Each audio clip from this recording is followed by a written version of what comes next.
శుభోదయం. Global బెతేనియా Calvary ministry తరపున ఈ వారం యొక్క చివరి దినంలో మరొకసారి మీ అందరితో కూడా కలుసుకొని దేవుని యొక్క పరిశుద్ధమైన మాటలు ధ్యానించుటకును దేవుడు నాకు ఇచ్చిన మధురమైన అవకాశంను బట్టి దేవునికి ప్రత్యేకమైన వందనాలు తెలియచేసుకుంటూ ఉన్నాను. అవును, ఈరోజు కూడా పరిశుద్ధమైన గ్రంథముల నుండి మరొక చక్కటి మాటలు చదువుకుందాం.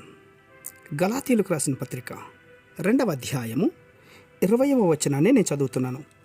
దయచేసి గమనించండి. గలాతీయులకు రాసిన పత్రిక 2వ అధ్యాయము 20వ వచనము. నేను క్రీస్తుతో కూడా సిలువ వేయబడి ఉన్నాను. ఇక నువ్వు జీవించేవాడును నేను కాను, క్రీస్తే నా యందు జీవించుచున్నాడు. నేనిప్పుడు శరీరమందు జీవించుచున్న జీవితము నన్ను ప్రేమించి నా కొరకు తన్ను తాను అప్పగించుకొనిన దేవుని కుమారుని యందలి విశ్వాసము వలన జీవించుచూ ఉన్నాను. దేవునికి మహిమ ఘనత ప్రభావములు కలుగునుగాక. అవును ప్రియులారా, క్రైస్తవ జీవితం అత్యున్నతమైనటువంటి స్థాయికి చేరుస్తుంది ప్రియులారా. ఎప్పుడు అంటే ఇక మీదట నేను కాదు, క్రీస్తే నా యందు జీవిస్తున్నాడు అని ఒప్పుకొని ప్రార్థించినప్పుడు. క్రీస్తు యొక్క జీవితమును 4 విభాలుగా విభజించవచ్చు. మానవుని జీవితంలో కూడా 4 ఘట్టాలు ఉన్నాయి ప్రియులారా. 1 బాల్యం ఉంది, 2వది యవ్వనం ఉంది, 3వది కుటుంబ బాధ్యత కలిగినటువంటి ఘటనలు ఉన్నాయి, 4వదిగా వృద్ధాప్యాయం ఉంది. ఆ ప్రకారంగానే క్రీస్తు ద్వారా కూడా జన్మించటం అంటే ఈ 4 అనుభవాలు కలిగి ఉండాలి. మొదటిది రక్షణ పొందుకునే అనుభవం. యేసుక్రీస్తును అంగీకరించినప్పుడు మొట్టమొదటిగా మానవుడు అడిగే ప్రశ్న, రక్షణ పొందుకోవటానికి నేనేం చేయాలి? ఆ ప్రశ్నకు సమాధానము పరిశుద్ధమైన గ్రంథంలోని ద్వారా మనం తెలుసుకోవాలి.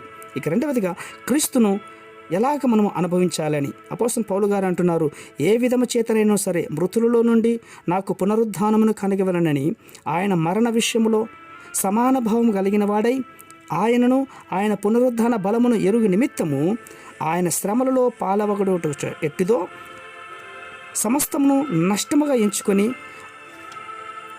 వాటిని పెంట కుప్పలో సమానంగా ఎంచుకున్నప్పుడే ఆయన జీవితాన్ని మనము అనుభవించేవారుగా కనబడుతాం.